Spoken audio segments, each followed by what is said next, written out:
Hey, how's it going, everybody? Welcome back to HGO, the show where we talk about everything that's hot in the world of games. I'm your host, Ethan, and as always, I'm joined by my co-host with the Comos. It's Hunter. Hey, Hunter, how are you doing? Oh, I'm doing just swell tonight. Good to be here on this lovely evening. Hey, dude, we're getting close to Christmas. Can you tell, Hunter? Can you tell by myself and the weeb wonder himself, Kyle's Christmas tree? Hey, Kyle, how you doing? You doing good? Yo, that transition was smooth as hell, dude. I approve of it so much. 37 episodes in, I hope I'd get better at this stuff, you know? I really hope. We've done too much of Guys' decor is so much better than mine. It's so much more festive. But yeah, you guys can shut the fuck up, because we have got a special guest, ladies and gentlemen. You may know him as that Australian guy that speedruns video games at times. You may also know him as at times. You may also know him as just that Australian guy that hangs around the Sprash community and swears a lot. It is. I am Grig himself. Hey, Grig, how you doing? The gig is Feet Grig. Yeah, I'm doing pretty well, man. I'm doing pretty well. Yeah, I don't know. I'm gonna be honest. I kind of been off the scene for a while now. Like, I haven't really been in streams or any shit like that. But yeah, true. But yeah, I'm doing pretty well.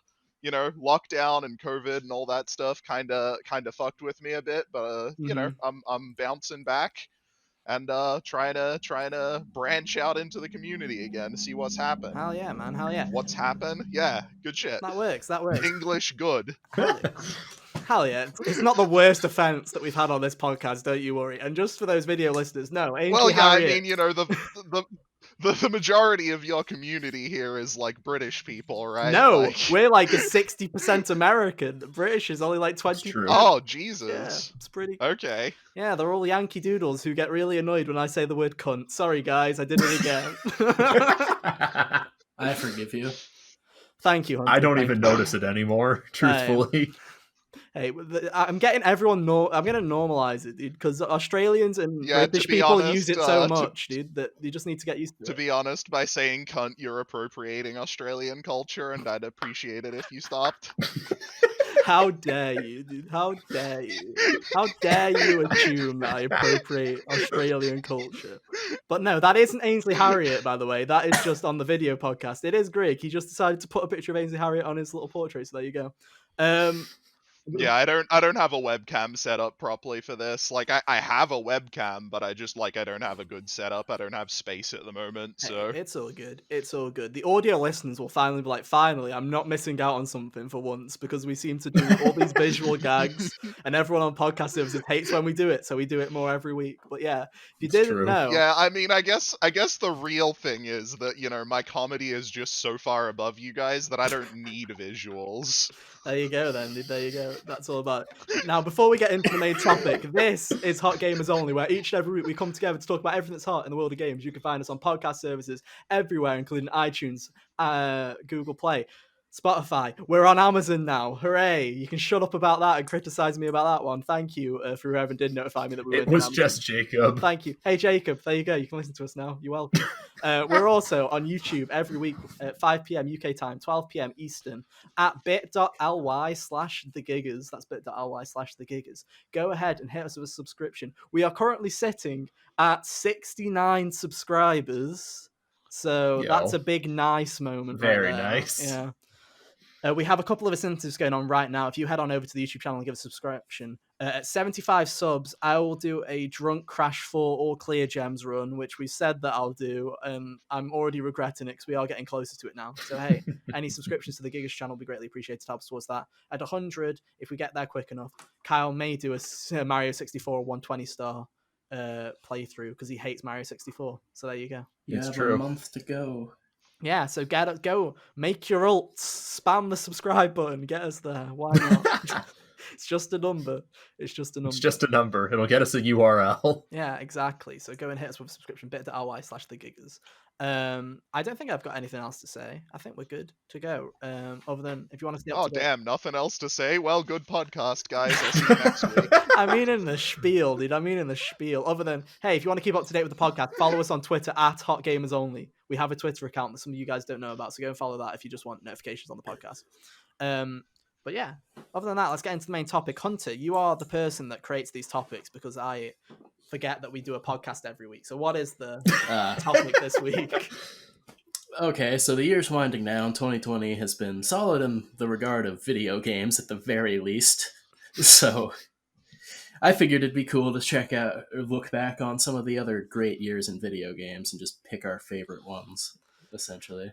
Not the best years, dude. I don't want any favoritism, dude. I just want the best because let's be real. I already know what I know. There's one year in particular that's going to come up, and Oh yeah, I know exactly which one you're gonna say. I'm waiting to see the normie that picked that year. I didn't Yeah. realize. I feel like Yeah, go on, Grig. I feel like when you're talking about years in video games, it's, and maybe I should have saved this little tidbit for later, but whatever. Fuck it. It's like there's sort of a bit of a divide in terms of how you define what the best year is, right? So like you can look at what year just had a lot of really good games release, or Mhm. like a lot of really interesting events, or you can look at what years contributed a lot of progress towards gaming as a whole, right? Yeah. So like Yeah. you could make an argument that, I don't fucking remember what year it was, but the year that the first Jak and Daxter game released was a great year for games, because that year saw a lot of progress in terms of the way that games were made, especially with Jak and Daxter itself, but there were a lot of other really, 2001, really by the way. revolutionary games. Thank you, Hunter. Yeah, Fact 2001, checker there on the you board, go. dude. Thank you, Hunter. Very cool. Yeah, so 2001 was a great year in the sense that there were a lot of really revolutionary games in that year and around that time that sort of changed the way games were built and caused a lot of, forwards progress for game development as a whole. Or you could Yeah. even look at like, years that were great in terms of progress for the gaming community in a way as well. So it's like, yeah, I just sort of wanted to get that out of the way and say I don't think we should purely focus on a year when good games were released. I think there's more to it than that. I do like that you brought that up because you've kept us on track. You have done the best job of describing what our topics are than we've ever done. Because usually we're just like, here's the topic. Hope you get what we're talking about. Let's Here we go. go. Straight down. But no, that's a really good example because there are multiple factors to the gaming industry, as we like to say when we talk about it. It's not just, oh, is a game good or not? There's a load of different factors and consequences and stuff like that. So yeah. I don't know who we're going to start with. Grig, do we start with you? You're our guest. I feel like we should start with you. I feel like that'd be Oh the boy, gracious that's thing a to lot do. of pressure. Or would you? Oh, or no. even better, you can pick one of my lackeys, Hunter and Kyle, and they can go first. Notice how he excludes All right. himself from the show. Wow. Alright, so I'm gonna pick Ethan to go first. Respect. No, I'm whatever you guys think will make the best content, I'm happy with. If you want me to go first, hey, I'll do it up, but fucking I mean, whatever works, dog. I mean, I want to think a little more on the other types you're talking about is when it's like great for the game industry in general and great for like accessibility in the community and whatnot. Because I feel like if we get the obvious thing out of the obvious one, Hunter, I feel like if we get the obvious one out of the way now, I feel like that is a good point because then who knows where we're going after that point, So Yeah. let's bring up the year that I think everyone, well, a majority of people agree was probably one of the better years. I mean, when I was looking at all the recent years, I was finding it hard, to be honest, because except for 2019, the last like 5 or 4 years have been really good. So I was like, wow, what am I going to talk I about? still think 2019 was pretty good. So, I think it was good as well, but not as good as the others. But the one I always go to is 2017. That's the year that I always go straight to when I think about, in terms of games, 2017 is the one. That's my first point. I guess and from the gameplay point of view, that was obviously the year the Nintendo Switch came out, which was Nintendo's big, we're finally going to have a successful console again time, and everyone went, well done. It's about time. Wii U didn't do too hot. And they released Breath of the Wild, which I think is a game that we still haven't seen the ramifications of Breath of the Wild just yet. I feel like now we're starting to, with Ubisoft already cloning it. Now's the time where it's starting to happen. But you've got Breath of the Wild. But it wasn't just that with JRPGs. JRPGs kind of had a massive year in 2017. Nier Automata came out. Obviously, Persona 5. Kyle, do you... Xenoblade 2. 2. Yeah. There's quite a few of them. And then just in terms of PlayStation studios themselves, Horizon Zero Dawn, probably the biggest IP, biggest new IP to come out of PlayStation Studios this generation. I know people are going to sit at me and go Ghost of Tsushima, and to that I say fuck off, because bad video game. Horizon Horizon is a much bigger IP. Ghost only sold faster because there were more out.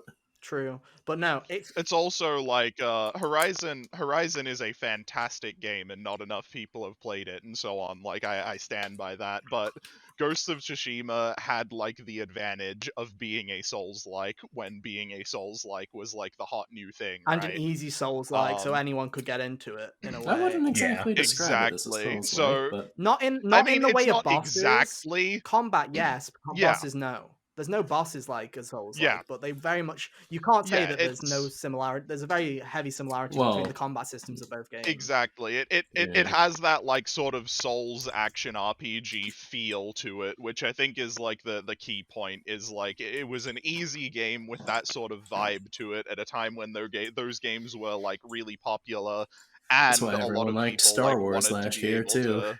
It is why everyone likes Star exactly. Wars. And I'll stand on that. Whoever said, which, for the record, that game was good, but it wasn't like it was good, as but it was made out to be. It's good. There's been a bit of outrage lately because of the Game Awards last year. It missed the deadline, so people are like, "Oh, it got snubbed from that," and now because it can't compete on the level of games that have come out this year, people are like, "Oh." But I mean, honestly, face. like it didn't really. I don't know. It didn't really warrant any awards in my eyes. Like it was a fun game with satisfying combat that was like great for Star Wars fans, basically. Which I'm a fucking huge Star Wars nerd. Like, fucking ask me any obscure shit about Star Wars lore, I guarantee I fucking know it. But yeah, so like it was a good game, but I don't think it was deserving of any awards, and that's coming from a place of bias as someone who really fucking liked the game. So. But anyway, back to Horizon. Yeah, I think Horizon is Sony's strongest IP that came out that was new. Obviously, God of War, huge this generation for PlayStation. Same with Uncharted. Same with Naughty Dog in general, just because Naughty Dog apparently doesn't matter what they do, they can just sell a video game at this point. But especially for Guerrilla, I feel like that's like a huge achievement for Guerrilla Games, is to make a game like Horizon, which is so out of left field for them. It's the antithesis of fucking Killzone in a way, and yet here it is, and it's massively successful, and it's got a sequel on the way, and it's like one of those things where it's like, that was huge, and then that was huge for PlayStation. There were other games for PlayStation in that year as well, but that was the main one. And then Nintendo just didn't stop fucking releasing games that year. Like, they just didn't stop, whether it's Breath of the Wild or ARMS or Splatoon 2 or Xenoblade 2, or like there's a load of games. Mario Odyssey, Mario Rabbids as well with Ubisoft. There was literally a game every month for that console. And 2017, in terms of like pure games, that was the first time the game awards at the Game of the Year where I'm like, wow, this is actually a year where all of the nominees, I was like, it could be any of them really.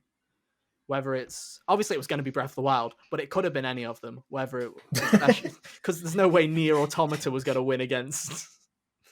There was Breath of the Wild, but still, it's just one of those years where when I look at my top 5, top 10 favorite games, the fact that 3 or 4 or even 5 of them are from that one year, that's why that year always jumps out to me.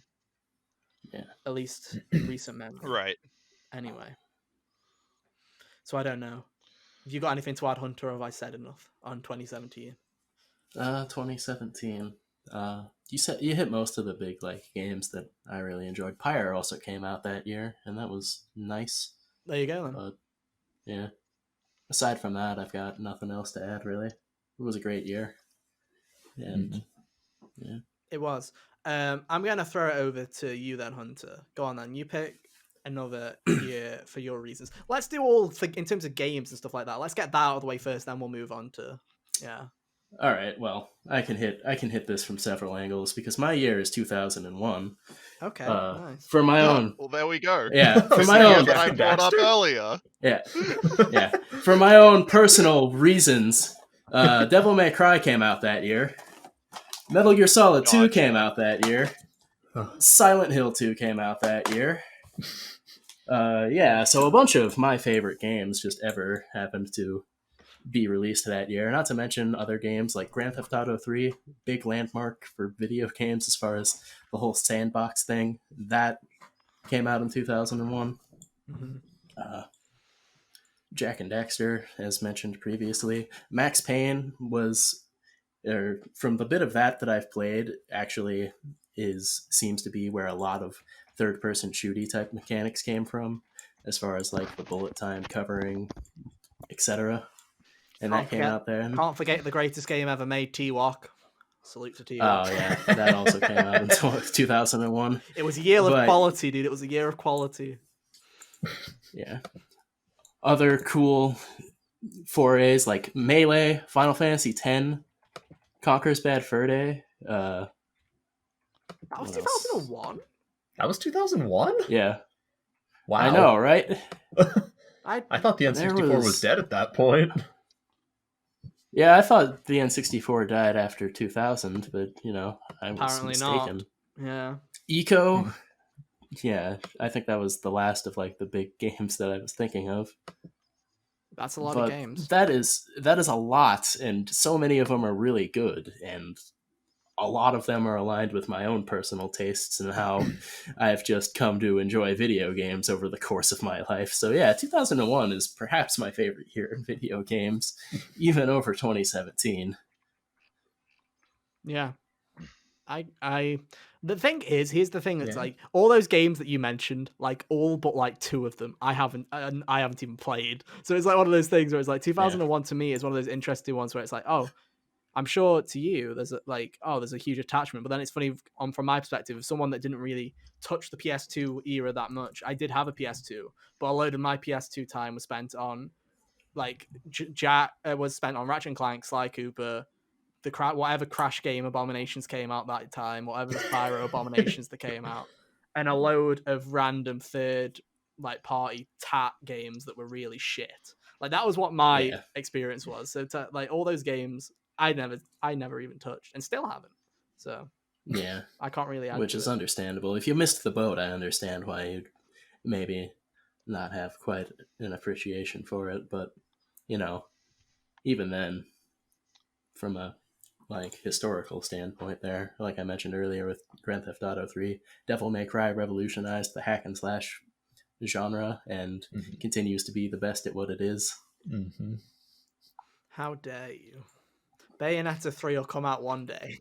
I have some I take some issue with that, but Nah, fight him on it. Grig. Go for it. Well, no, I'll get to that. I'll get to that when I take my turn talking about years. Fight him, dude. Fight him. I'm finally someone that's ready to chat shit about DMC. And I've had too many people come on this podcast and be like, "Oh, I love DMC too." You've had two. Oh, no, don't get me wrong. Right DMC here. games are good games, and they paved the way for that genre. I will never disrespect that, but there's more to the genre than just the DMC style, I guess.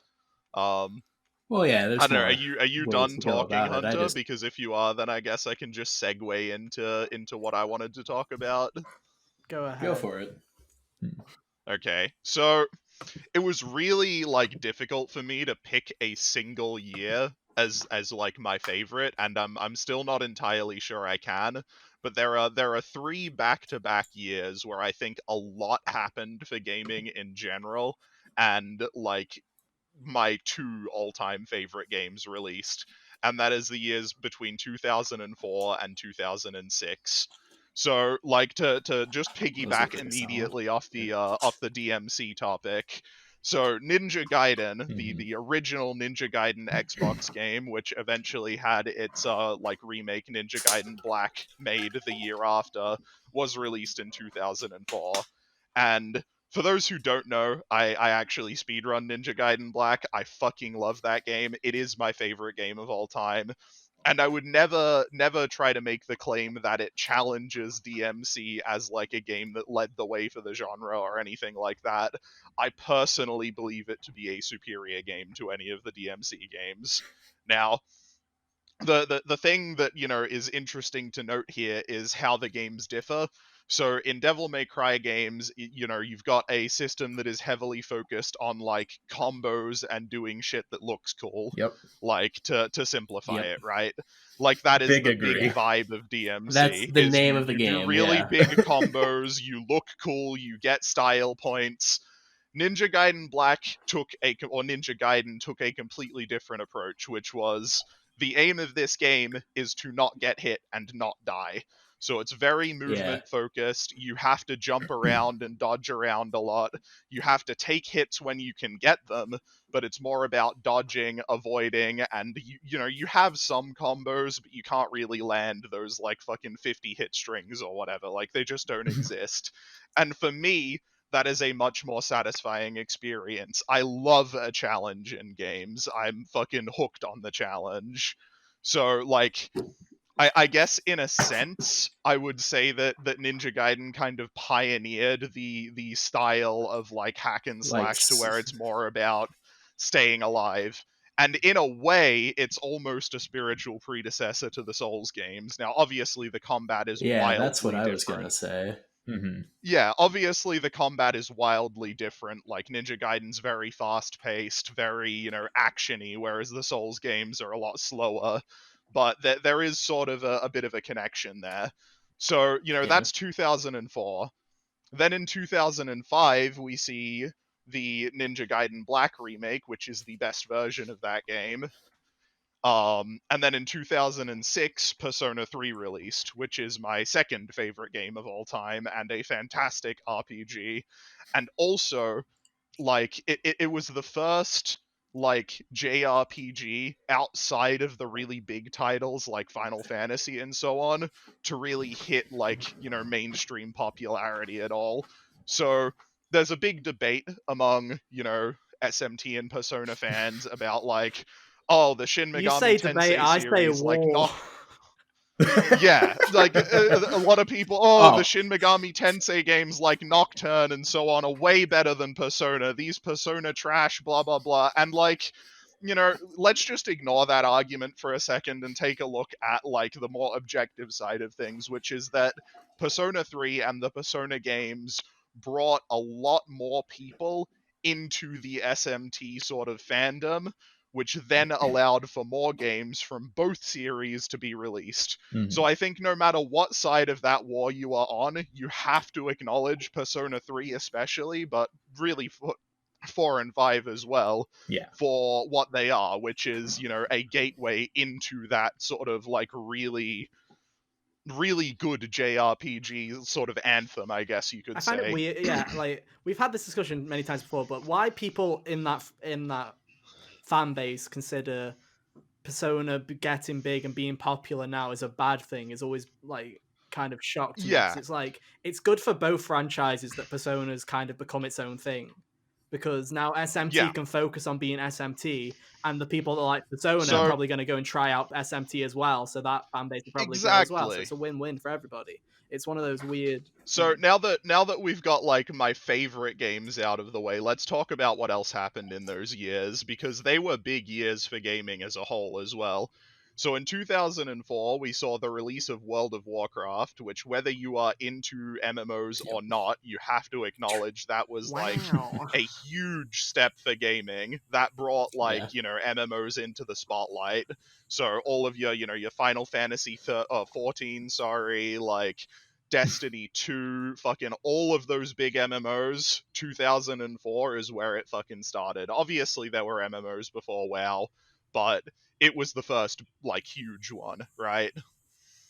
In terms of mainstream popularity, I know a lot of people are going to say, well, EverQuest was actually bigger than WoW and all that shit, but it didn't really hit the sort of mainstream spotlight in the same way. You also had Fable, which was like a very, very unique game in its time. One of the first sort of hack and slash based RPGs that still had like an RPG sort of leveling system. You had Halo 2, which is sort of regarded by a lot of people as the best Halo game. What else did we have in 2004? So really just like a huge EverQuest 2 was actually released in 2004 as well. So yeah, like when really just Twinsanity came out. yeah, really just a huge year for like, you know, revolutionary quote unquote games. Um and then 2005 you had Devil May Cry 3 as well. So that is regarded by most Yep. of the DMC fans as the best Devil May Cry game. Resident Evil 4 was huge as well. Similar thing, like it was sort of the first Resident Evil or even Resident Evil style game to hit mainstream popularity. Very good game. Again, a lot of progress for gaming as a whole. Other than that, 2005 wasn't particularly spectacular, to be honest. So it's probably the Had Shadow of weakest the of those 3 Colossus. years. Kingdom Hearts 2 came Yeah, out in Shadow Japan of the also. Colossus. Yeah, so there were still a lot of really big games there, but I would regard that as sort of the weakest of those 3 years. Yeah. Then in 2006, honestly, not a huge like number of like big games released in 2006, but there is one in particular that I want to talk about a bit because it had a huge lasting effect on the gaming community, on gaming as a whole, on like the direction that modern games took and so on, and that is The Elder Scrolls 4 Oblivion. Now, I Yeah. don't care what your personal opinions about the Elder Scrolls series are. I don't care if you like Oblivion, if you think Morrowind is better, which spoilers, it is. That game was fucking huge. That game is what brought open world games into the spotlight and sort of like allowed them to start flourishing. And now you have all these modern games being made. Like honestly, I challenge you to name like 5 AAA games from the past 5 years or so that weren't either like big shooter games that have had like 15 of the same game released, or sports games, you know, in series like that, or open world games. Like everything is Yeah, open it's a bit world of an now. issue. Literally Yeah. fucking everything. And I don't necessarily think that is an entirely bad thing. Because open world games are good, and if you give open world to like an already good franchise or good idea, it can definitely improve the experience if done properly. Mhm. But like, you know, your Souls-like games are all open world. Horizon Zero Dawn, Breath of the Wild, even Super Mario Odyssey is kind of open world. Like it is literally just the norm now, and that started with Oblivion. Like, you know, Skyrim obviously, like, you know, bolstered that and so on, but Oblivion is where it started, you know? So, really, in general, 2004 to 2006, absolutely massive years for gaming. If I had to pick a favorite, it's going to be 2004 or 2005 because that's when the Ninja Gaiden games were released, and I fucking love those games. But yeah, in general, as I said, those 3 years were fucking huge. Yeah. I've just actually thought of something, Kyle. I know, right. I'm Sup? sorry, Kyle. I just want you to. I'm going to have to mention something now because I feel like if we don't, it's going to be a really awkward tangent later. So I'm sorry I'm putting you off and you're just sitting in the corner just worries. smiling. But Hi. if we're talking about important years, like you're talking about, Grig, I feel like we have to mention a year that not many people will think about, but when you look at it in the scheme of things, was a massive year, and that's 2009. Because 2009 is known What for happened just in little game, 2009? just a couple of little releases in some of the large, some of the biggest entries in franchises, and the biggest game of all time came out. Minecraft was released in 2009 for one, and Oh, if that's not enough, franchises Oh, that shit. already existed peaked in that year, with Assassin's Creed 2 being released in 2009. Modern Warfare 2, what's many considered is the height of the Call of Duty craze, was also released in 2009. Batman Arkham Asylum Asylum. released in 2009. Borderlands 1 released in 2009. Yep. Demon Souls, the start of the Soulsborne fad, 2009. I feel like 2009 is a sleeper year. Infamous came out in 2009. Dragon Age Origins, which came is one of out my in favorites. 2009. I feel like it's hilarious because I was going to mention 2009 after we finished doing the rounds. Yeah, no, a lot of shit happened in that year. And like, you know, like on that topic, while we're on it, I'm really excited to see what 2021 will bring, because 2021 is the first year of the new consoles, right? Mhm. And it's going to be very different from previous next gen console releases in that pretty much everything is going to be on PC as well. Like, there aren't really exclusives anymore.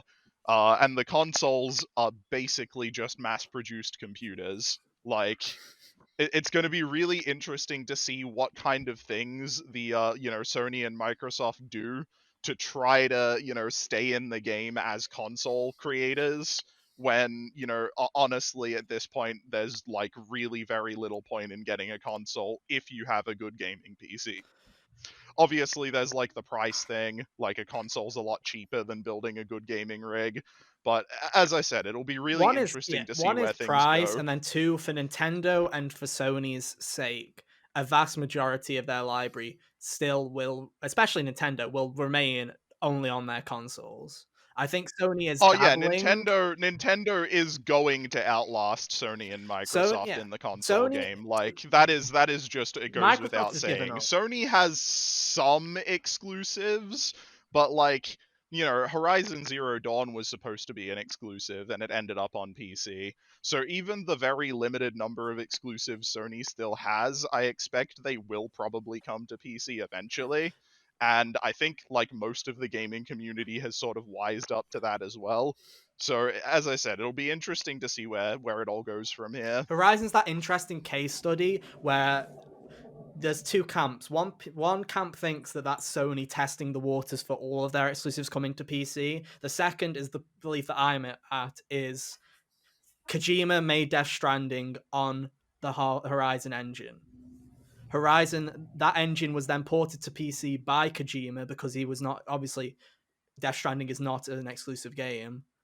They just used that work to then test the waters. I don't think Sony is interested in porting everything. I just think that Zero Dawn was a convenient, like an easy alternative to see and test the waters. That's my personal belief.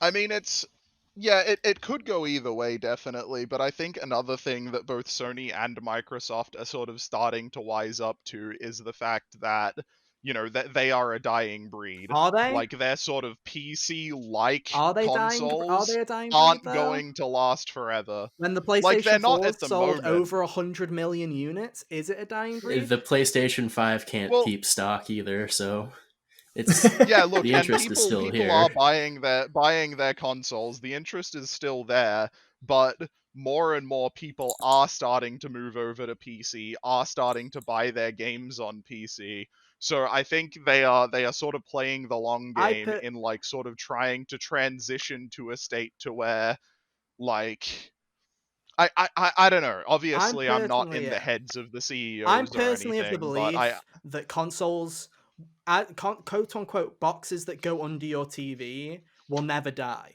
And the reason that I believe that is because convenience is king. You gotta say it, Hunter. Right. Convenience is king. Because no matter how good fucking PCs get, there are going to be people that are too lazy and do not want to, and just have a plug-and-play box. Okay, but I guess what I'm saying is that the people who want to game on PCs are going to slowly stop buying consoles, right? So while they will still have their, you know, their sort of dedicated people who want to just game on a console in front of the TV, slowly but surely people like myself and many others who are, you know, primarily PC gamers just won't buy the consoles because there's not enough incentive to. And I think that they are probably going to slowly start just removing exclusives entirely, because they will come to the realization that they're not going to sell consoles off of the back of exclusives anymore, and they will in fact make more money if they just make their game available to buy for more people. See, it's an interesting conversation because I am it's true that obviously there is a market for these games to move to PC, but at the same time, I don't think that Sony Microsoft is obviously building up this massive game studio, and they're already announced that they're releasing all this shit on PC, right? But that's more of a Xbox is a brand. Xbox is on your phone. Xbox is on your TV. Everything you use is Xbox. Xbox is software.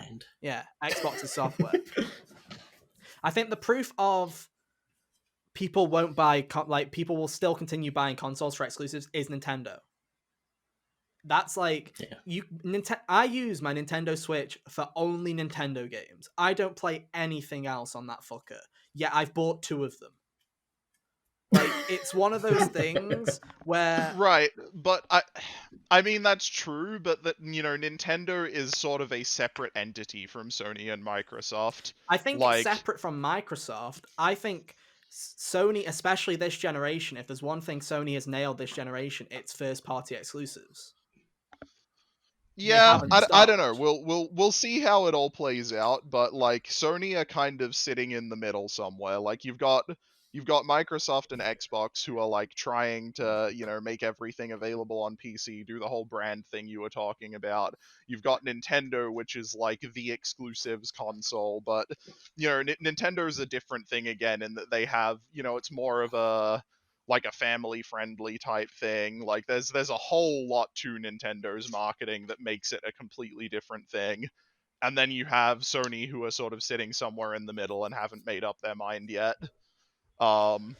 Which, you know, they have some exclusives, they have some like games that are on PC as well, then there are the AAA games that are on everything. But you know, they could go in any direction from here, and it'll be interesting to see which way they go, I guess is more what I'm saying. As Xbox gears towards moving to multi-platform, as in having their brand be a software thing more than a hardware thing, I think Sony is pivoting in the opposite direction. I think their messaging over the past few years is we're staying as a console and keeping with exclusives for as long as we fucking can. And I think that's what they're going to do. I don't see them backing out. There might be the occasional and I one mean, or you know, two, you know. You might be right there. It'll, you know, as I said, it could go in any direction, and I think there is a strong possibility that with Xbox sort of leaving the exclusives market, in a way, Sony will be able to, you know, captivate more of a market in that area.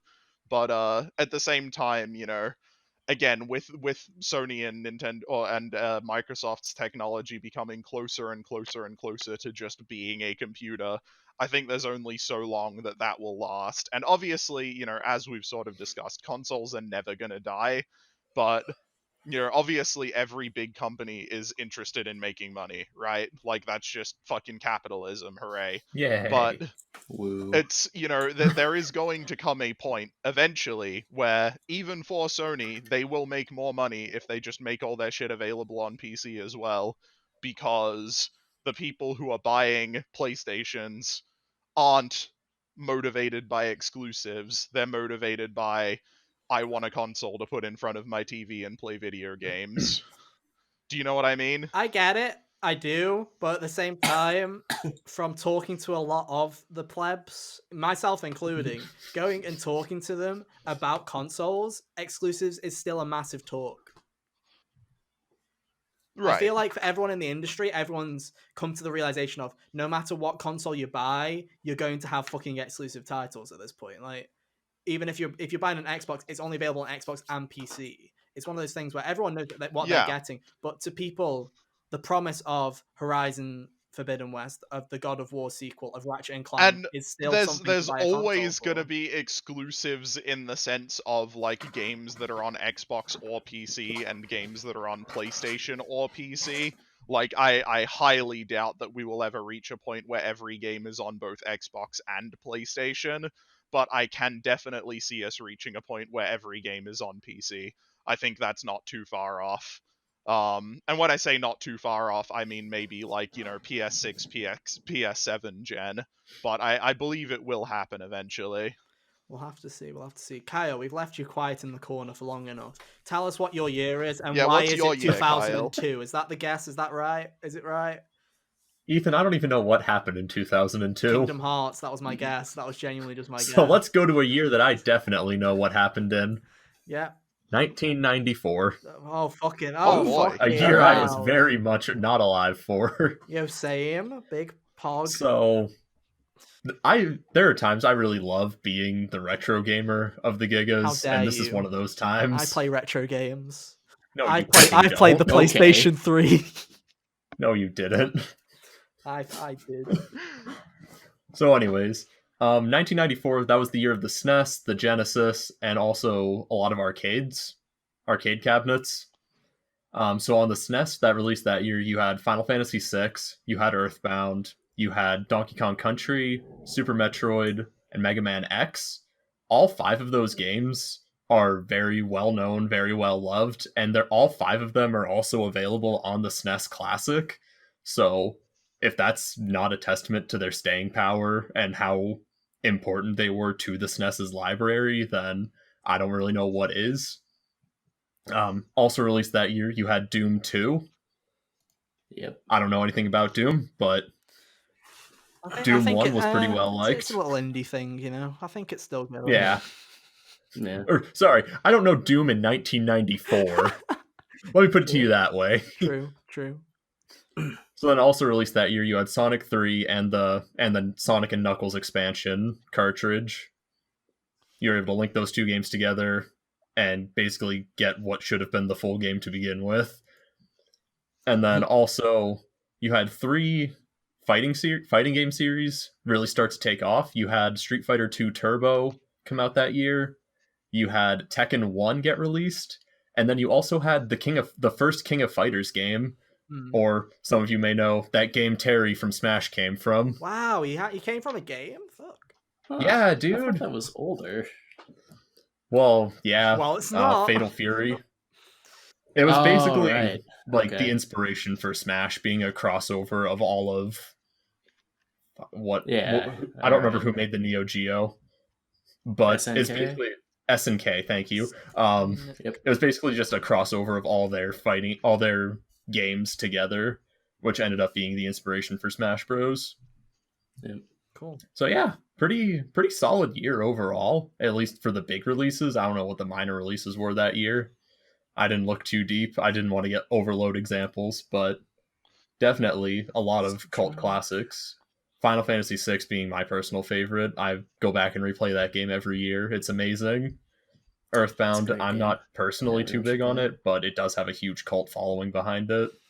And I'm glad that a lot more people are it's starting to become a lot more accessible than it used to be back in like late 2000s.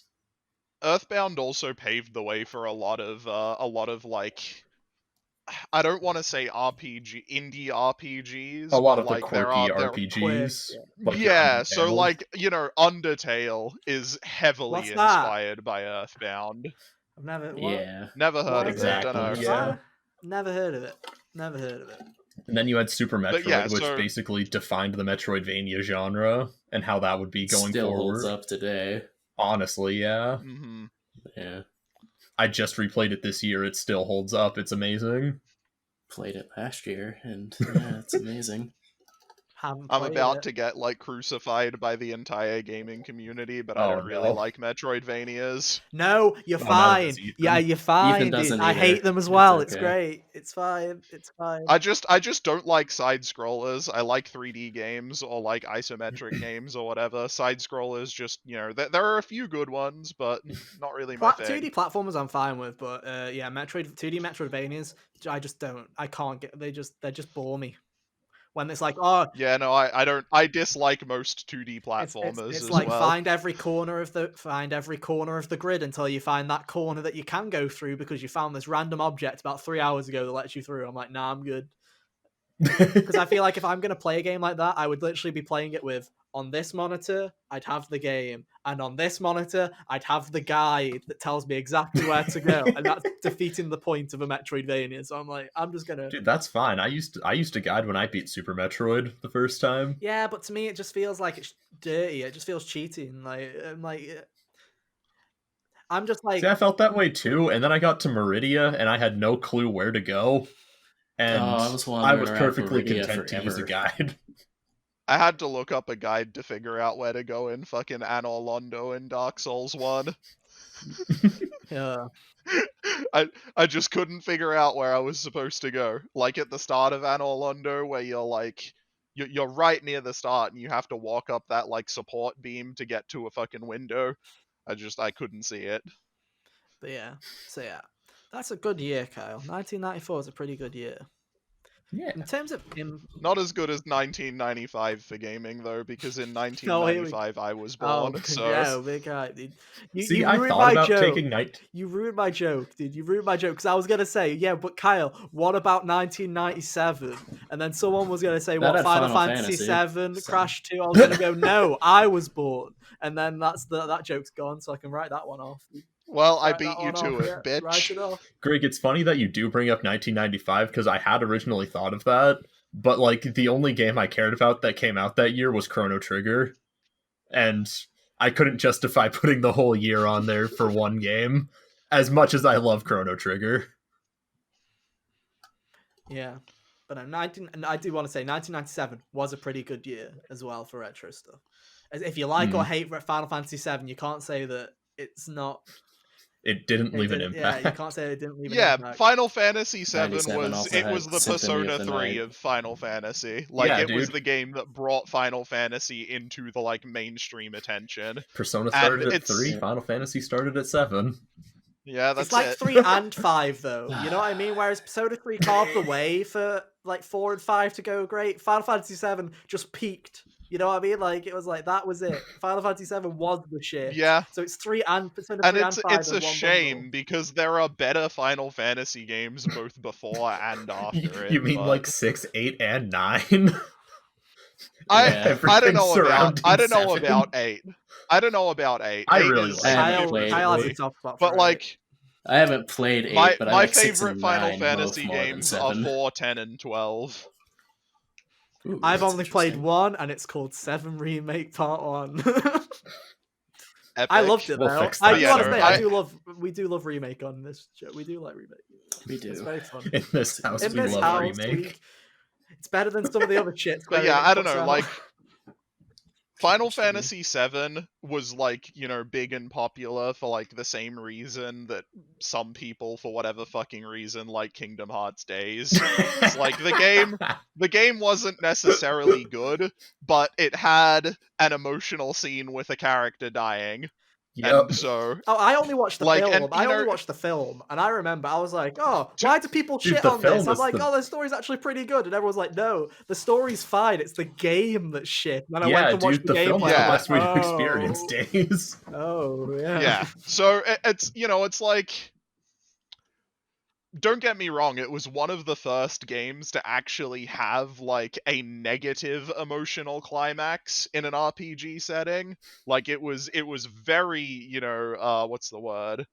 It was very new for that to happen. You know, most RPGs until then, the emotional climax is like a, you know, a happy ending or some shit. It was one of the first to where like an actual main character fucking died, and what? you know, you had the cast full on depressed, all that shit for a while afterwards. You know, it was, you know, revolutionary in a way in that sense. But I don't know, Final Fantasy VII story is overhyped. Like, you know, that's just all there is to it. Like the emotional climax was great and well written, don't get me wrong, but I don't know, there are better examples of the same thing, why, yeah. especially in gaming today. In other Which Final brings Fantasies, me there's back better to examples Persona of the 3. same thing. Hey. Yeah. But like, you know, that brings me back to Persona 3. Fucking that game, you know, has a character die in it and a depressive emotional climax that results, and that shit's way better written than Final Fantasy 7. Not that I'm biased or anything. Persona 3 has Persona in general, dude. I love Persona writing, dude. It makes me laugh. Persona writing is when you go back and watch Square Enix's job at translation, and then it's like and stuff like that, or just in general. I'm just like, this is funny, dude. It's like comedy. It's like going back to Kingdom Hearts, Kyle. Like going back to Kingdom Hearts now. Oh, I'm like, yeah. oh wait, You know, the Kingdom Hearts. I just thought the Kingdom Hearts fucking dialogue was cringy and shit because that's just Japanese like games in general. I'm like, oh no. No. I've got to laugh every time someone's like, "Oh man, Kingdom Hearts 1 and 2 were so good. They had such good stories, and then all the side games ruined it." I'm just sat here like, "Bitch, did you play the same Kingdom Hearts 2 that I did? Like, what are you on about?" Kingdom Hearts 1's story was like okay, I guess, It was but fine. that shit went backwards in 2. Like it wasn't the side games that ruined it. 2 already did that. It They went just made it backwards and then like worse. 6 other directions. Yeah. It's a roller coaster, Yeah, dude. It did a exactly. loop-de-loop, dude. It did an inverted turn off a cliff. It was great. You love to see it. I love the Kingdom Hearts story for all the wrong reasons. Like, that's my thing. I got into Kingdom Hearts late. I got into Kingdom Hearts ready for 3, right? So I loved every single moment of it because everyone else was so invested in the story because they grew up with it. And I'm so invested because it's that fucking stupid and shit that I want to see where it goes next because it's that fucking weird. So it's like, I'm in the so everyone else is getting emotionally invested, and I am too, but just for the wrong reasons, where I'm just like, oh, I can't wait to see how Nomura fucks this bit up. Let's go. I have the wrong emotions. And like another thing, and this one's definitely gonna get me crucified. It has before. Like, people all praise Kingdom Hearts 2 for its gameplay, and don't get me wrong, the combat is good. Sora controls really well. It feels good to play, but I just can't get over the boss design in that game. Like, the bosses are just not well designed.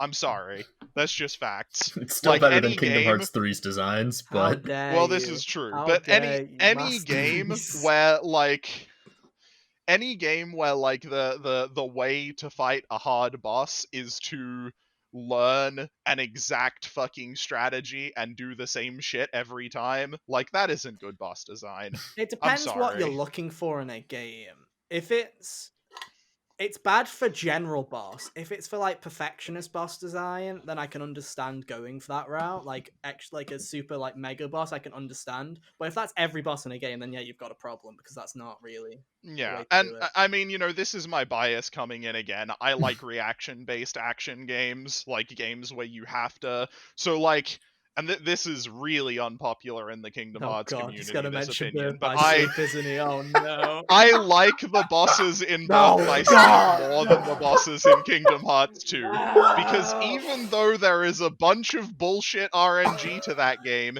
you have to actually react to shit. It's not just getting Oh my it god, down to Ethan's memory. dead. dude, you killed Ethan. It took 37 Rippy episodes. dippy. We finally did it. Oh, sevens.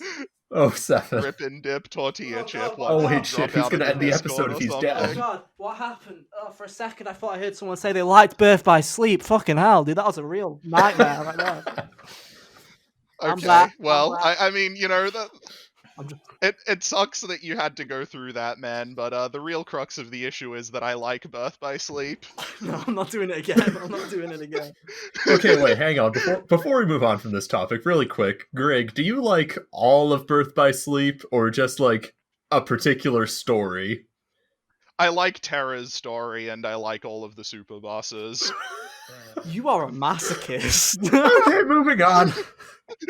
You are a masochist. Oh my god. No. I don't hate Birth by Sleep as much as everyone else hates Birth by Sleep, but my thing with Birth by Sleep is it's 3 times too long. I feel like going through the same game 3 times is fucking annoying. And people that say that they really like the story also annoy me because I'm like, it's still more Kingdom Hearts bullshit. If you guys say people I'm gonna be honest, the story of Birth by Sleep is better than the story of Kingdom Hearts 2, but that's not saying as much as most Kingdom Hearts fans think it is. Yeah. all Kingdom Hearts is garbage, dude, but Kingdom Hearts 2 was more entertaining because it opened the bullshit, whereas Birth by Sleep was just like, yo, look, here's some random guys, Yeah. let's talk about Like, Keyblade, the man. story stopped. Keyblade! That's The story stopped being good after 1, and even in Hmm. 1, it wasn't great. It was just okay. It got incredible. 1 was at least enough to keep you going through the Disney worlds. And Yeah, that's really all it exactly. needed to be. Mm-hmm. Very cool. So, has anyone else got any other years that they want to mention before I ask? I've got a question to wrap it up. 2018 was pretty good. You want to talk about 2018? Go for it, Hunter. It had God of War, everyone's favorite PlayStation exclusive, it seems. As well as Celeste, my favorite game from that year. I'm glad you mentioned Spider-Man, Red Dead Redemption. People really liked Assassin's Creed Odyssey for some reason. Smash Bros. Ultimate. Return of the Obra Dinn was probably cool. because it had Octopath Odyssey Traveler. in the name. Yeah, dude. People are like, oh, this is like Super Mario Now Odyssey. I picked it. like games with I Odyssey played in it. the I was like, name. wait, where's Cappy, dude? Where the fuck's Cappy? This isn't what I signed up for. Yeah. Octopath Traveler. So there was still a great breadth of really good Octopath. games. Wasn't Xenoblade 2 Torna out as well? Yeah, was that 2018? Yeah. Probably. Yeah. That was like end of like fall of 2018. Yeah, September-ish or so. Yeah, that was a good year. I do like 2018 a lot. That was a good year. Yeah. I was going to mention it just because, yeah, God of War was pretty hype, and so was Red Dead, and so was Celeste. Mm-hmm. Another one I wanted to mention real quick was also 2013, because mainly GTA 5, the game that never dies, came out. That did come out. Also, The Last of Us came out. And yeah, that little indie game that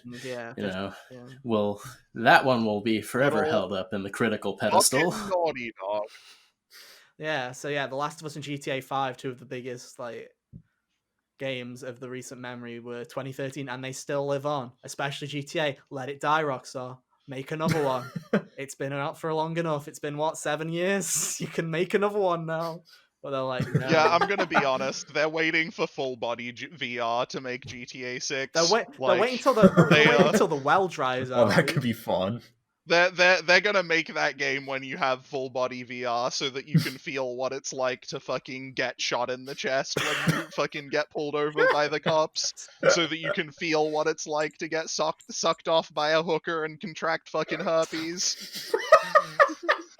They're waiting for that shit, man. I'm telling you. They're waiting until you can feel the experience of someone pulling up in their flying car and rocket launching you from 50,000 feet, dude, and then someone teabagging you. While yelling some silly expletive at you. Yeah, exactly. But no, 2013 was also a pretty big year. So I guess my final question to wrap this all up is 2020, where does it lie as a year? Because we're basically near the end of it now. Because... yeah. I mean, let's be fucking real. Every year where everything is shit in the real world is a good year for games. That's just how it is. Like, 2017 was great because it was the year right after Trump was elected and everything was terrible. Yeah. So, game developers went at it. Yeah. And 2020, same thing. Like, COVID, good year for games. When people... Yeah, because when we were talking about, 2017 is really good. When I was looking back at 2020, and even though, because it's been happening all, we've had great games all year, it just kind of, you don't when you look back at this year, I was thinking, damn, it really has been a good year for games this year. Not only did we have and fucking new consoles, Cyberpunk is coming out, assuming that it doesn't get delayed again. Allegedly. That is the first game in years that I've been hyped for. I've been hyped for that shit since they teased it in 2013, right? This is a game that has the potential to dethrone Ninja Gaiden Black as my favorite game of all time. I don't think it will, but it has the potential to. And that's fucking saying something. But yeah, it's been such a crazy year. You've obviously got Cyberpunk still to come. They managed to release consoles under COVID this year. When you look back at all the games that came out, Nintendo decided to release one game, have it be their most successful game ever, and fuck off. That was pretty cool. Shoutouts to Animal Crossing for literally selling more than every other Switch game ever, other than Mario Kart, and it's coming for Mario Kart's arse, so that's pretty cool. No, but Animal Crossing isn't a real game. No, though, it's not. Remember, guys, Animal Crossing isn't a real game. Yeah. No, you're not a gamer. You're not a gamer. Not allowed. But no, Animal Crossing was huge. Obviously, Xenoblade finally got a remaster. It finally got what people wanted with that. Persona 5 Royal came out, which was fucking incredible. Final Fantasy 7 Remake somehow didn't disappoint people, which I still find. That's if there's a miracle that everyone's incredible. Everyone was waiting for the miracle of COVID to disappear. I was like, nah, we've already used our miracle of the year up because Final Fantasy 7 came out and it didn't piss everyone off.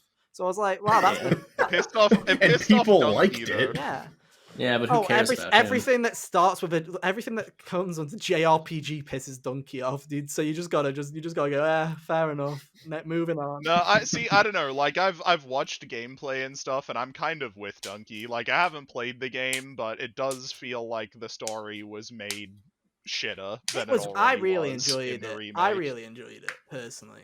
Obviously, it Well, has. this is just part of the story. It has the Square Enix cheese, obviously, but because that's every Square Enix game at this point has the fucking cheesy dialogue at times. But I really enjoyed it for what it was.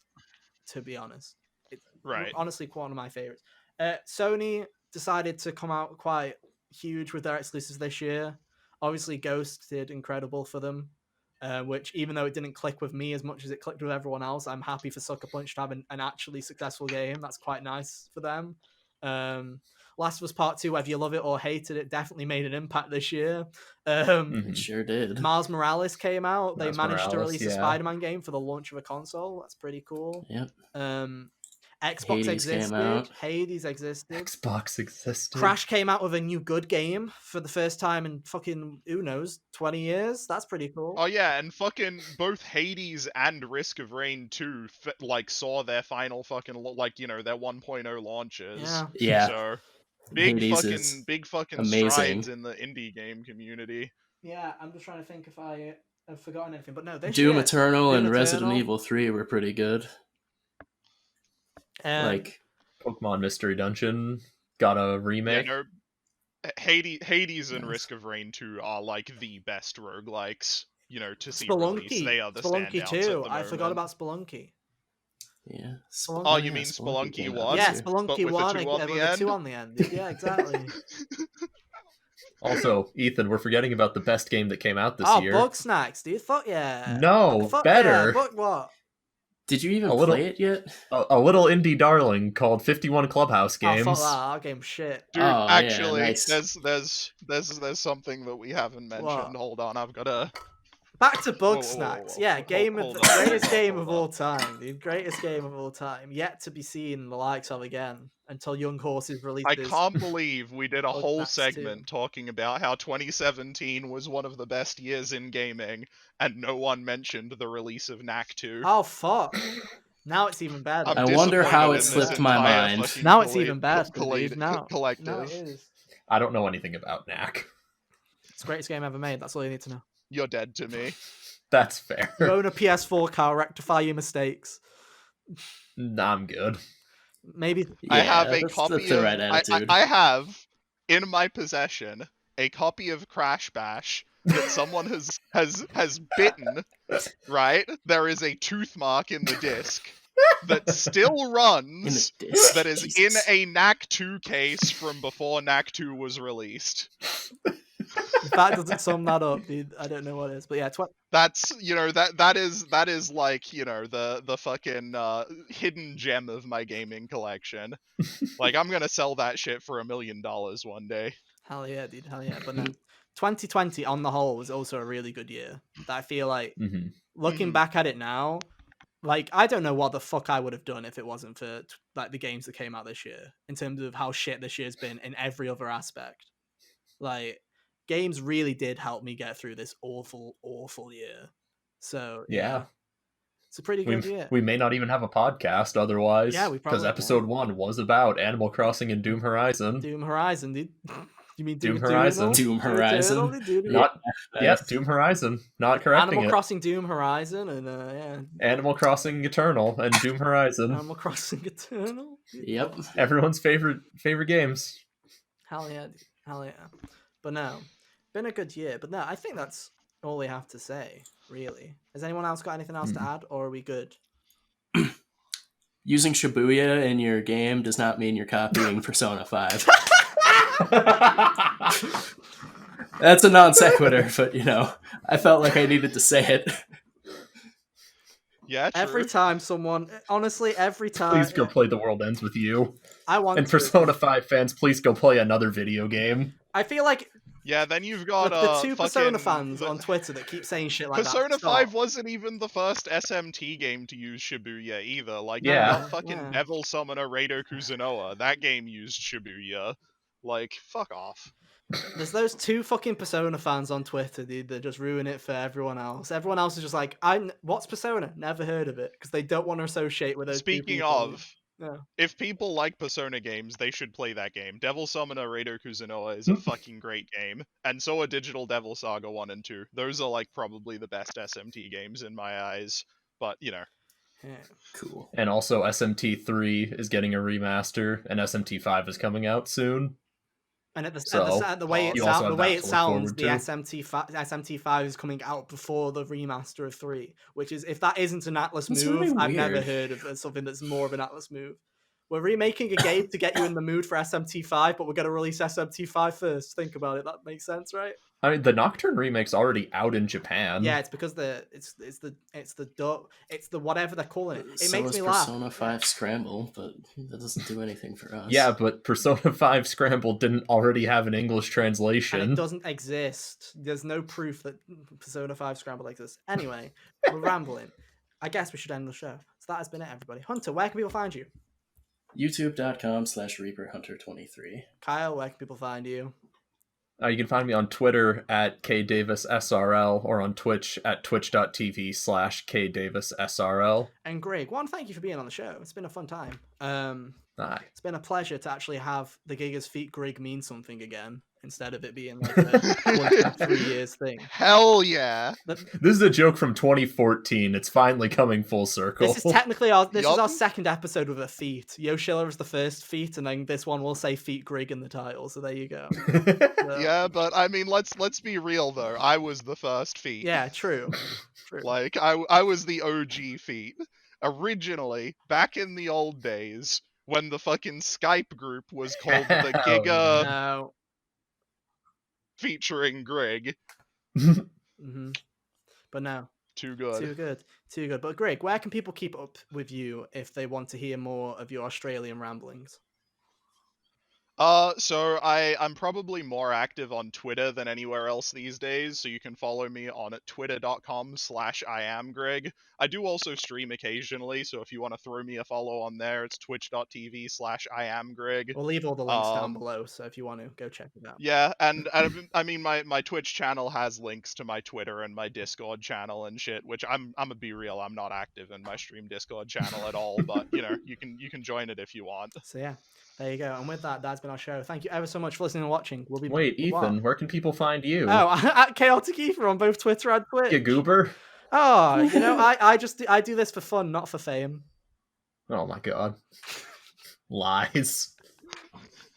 But yeah, follow me at Chaotic Ether on both Twitter and Twitch. That'd be great. Thank you. With that has been our show. Thank you ever so much for listening and watching. We'll be back next week with what I believe is talking about the Game Awards predictions and stuff like that, because that's happening soon.